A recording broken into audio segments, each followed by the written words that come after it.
Good morning. Today I want to recognize a powerful movement taking place across our country and talk about how we can address it in our music classroom. This video is for you, our Edgemont students, as well as your parents and any other family members who are involved in your education. Over the last week, major protests have been taking place in cities across the U.S. in response to the racism that people of color, specifically African Americans, are subjected to daily and have faced, frankly, since the founding of our country. There are protests led by people who have been pushed too far again and again.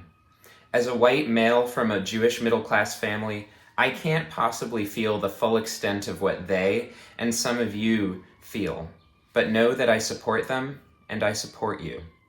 And I join in the movement to reduce racism and prejudice in this country. If you're feeling angry, upset, or fearful, I support you. This year, I had the privilege of taking part in 2 classes offered free to Montclair teachers through Kean University. They were teaching the Holocaust and teaching prejudice reduction. I also recently took part in an online seminar hosted by the National Association for Music Education on decolonizing the music room. Here's how I believe we can make movements to affect that change in our own classroom, and it centers around 2 main ideas. First, I reaffirm my commitment to researching our music, doing no harm through music, and increasing the diversity of our repertoire. Like the United States themselves, some of the songs that have persisted in our national music education have difficult histories.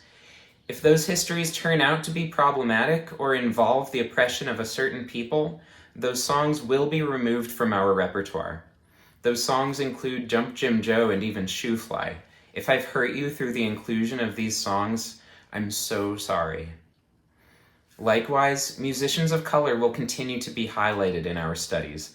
Our country owes its musical culture to African Americans who have always been at the forefront of the newest popular sounds.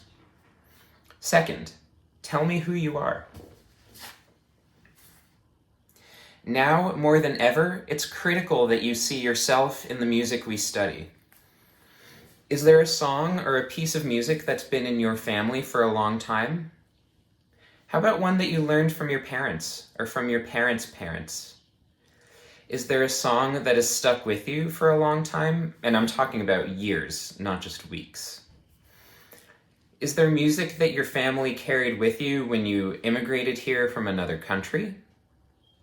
Or how about a hymn or a melody from your religious background? Over the coming years, we'll be sharing that music as we are willing and able to. We'll find ways to study your music in ways that respect its cultural context and musical characteristics, and we'll learn more about each other in the process.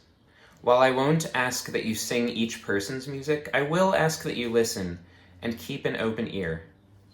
Obviously, being so close to the end of the school year, most of us won't have time to share our music yet. But I believe it's imperative that we begin this learning process now.